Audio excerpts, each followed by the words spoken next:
ini, bulan depan, adalah kepedulian di dalam bertanggung jawab sebagai warga negara berkaitan dengan pemilihan umum. Mungkin orang tidak merasa ideal ini, tidak ideal pemilu seperti ini, sudahlah, saya tidak usah ikut saja, pergi liburan kemana lebih menyenangkan. Itu orang yang tidak bertanggung jawab sebagai warga negara. Keadaan tidak pernah ideal. Yang ada adalah seperti ini. Maka sebagai warga negara, siapapun kita wajib ikut di dalam pemilihan umum itu. Maka itulah nasihat pertama yang kami sampaikan kepada umat Katolik. Nah, kepada umat lain saya tidak punya wewenang apapun.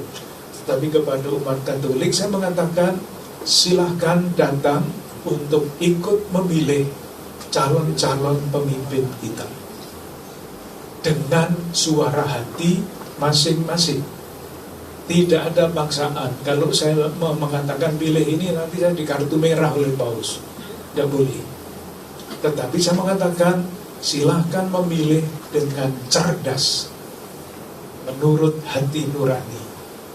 Hati nurani kan ada yang bodoh ya. Kalau memilih jangan pilih pakai hati nurani yang bodoh, tetapi yang cerdas. Itu artinya mempertimbangkan segala macam hal. Itu yang pertama. Yang kedua, nasihat dalam rangka kepedulian adalah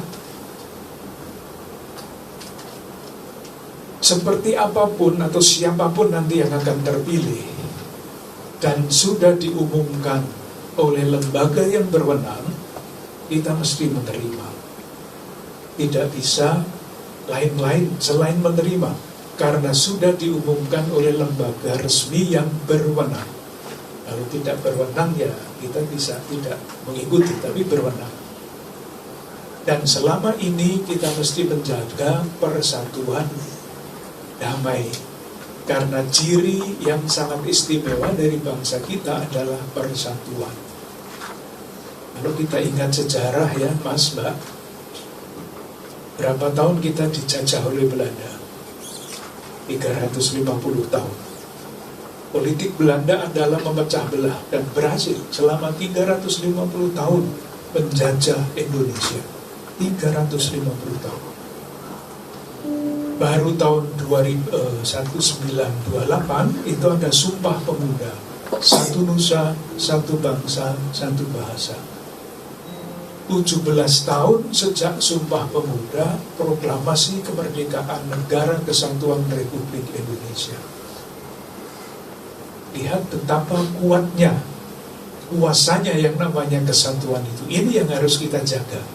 Dalam situasi apapun, dalam ketegangan apapun, persatuan dan kesatuan kita sebagai bangsa jangan pernah dikorbankan untuk kepentingan apapun. Dan yang terakhir, kalaupun nanti kita menerima siapapun yang akan terpilih, lalu belum selesai, sebagai warga negara Indonesia bertanggung jawab untuk selalu mengamati jalannya pemerintahan, kritis terhadap pemerintahan yang diberi hak oleh rakyat lewat pemilu yang sah untuk memimpin negara ini menuju cita-cita kemerdekaan. Kita semua tahu cita-cita kemerdekaan, tujuan negara kita didirikan itu ada di alinea 2 pembukaan Undang-Undang Dasar 45. 1. Melindungi seluruh rakyat Indonesia dimanapun mereka berada. Nah, rakyat kita sudah terlindungi belum? Banyak tindak pidana perdagangan orang. Yang kedua, mewujudkan kesejahteraan umum sudah tercapai belum? Pemerintah kita itu menuju kesejahteraan umum atau kesejahteraan kelompok harus diawasi. Semestinya yang mengawasi DPR tadi seringkali kan kita juga harus ikut terlibat. Ketiga, mencerdaskan bangsa. Sudah tercapai belum? Angka kecerdasan kita rata-rata masyarakat Indonesia menurut penelitian itu 78,2. Itu rendah.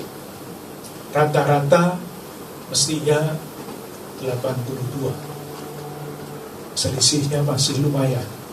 Baru nanti kalau kita sudah sampai 120, 130 itu kita menjadi orang-orang yang hebat.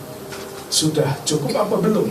Negara itu berperan di dalam mencerdaskan bangsa. Uang pajak masyarakatnya dibawa kemana?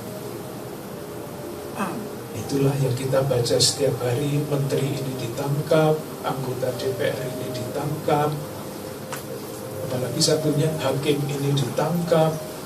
Saya sedih sekali membaca di suatu harian yang terkemuka di negeri kita ini, yang menggunakan, memelesetkan kata trias politika itu menjadi trias koruptika.